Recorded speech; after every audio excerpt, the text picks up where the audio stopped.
उत्तराखंड में भारतीय जनता पार्टी का हाल बेहाल है। बीजेपी की ओर से 2022 के विधानसभा चुनावों में बगावत थमने के लिए तैयार किया गया डैमेज कंट्रोल प्लान बेअसर होता दिख रहा है। टिकट न मिलने से नाराज दावेदार खुलेआम बगावत पर उतारू हैं। कई टिकट की आस लगाए दावेदारों ने बीजेपी छोड़कर निर्दलीय चुनाव लड़ने की घोषणा कर दी है, जबकि पार्टी का संगठन अभी तक किसी दावेदार को मना नहीं पाया है। दरअसल विधानसभा चुनावों से पहले से ही भाजपा टिकट वितरण और संभावित बगावत रोकने के लिए काम कर रही थी। पार्टी के राष्ट्रीय अध्यक्ष की ओर से इस संदर्भ में बूथ स्तर तक के पदाधिकारियों के साथ बैठक कर रणनीति बनाई गई थी। टिकट वितरण से पहले ही संभावित बगावत को नियंत्रित करने का फार्मूला तय हो गया था।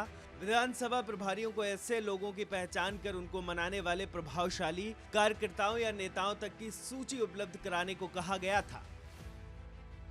यही नहीं, टिकट वितरण से कुछ दिन पूर्व हुए चुनाव संचालन और कोर ग्रुप की बैठक के दौरान सांसदों को बगावत रोकने या डैमेज कंट्रोल सुलझाने का जिम्मा दिया गया था। लेकिन पार्टी की पहली सूची आने के बाद दावेदार न केवल खुलकर टिकट वितरण पर एतराज जता रहे हैं, बल्कि कई तो चुनाव मैदान में उतरने की तैयारी भी कर चुके हैं। बताया जा रहा है कि कई दावेदार तो पार्टी के शीर्ष पदाधिकारियों तक के फोन नहीं उठा रहे हैं, जिससे पार्टी की मुश्किल बढ़ सकती है। साथ ही पार्टी का डैमेज कंट्रोल प्लान भी धाराशायी होता दिख रहा है। हालांकि पार्टी के पदाधिकारी इस संदर्भ में कुछ भी कहने को तैयार नहीं है।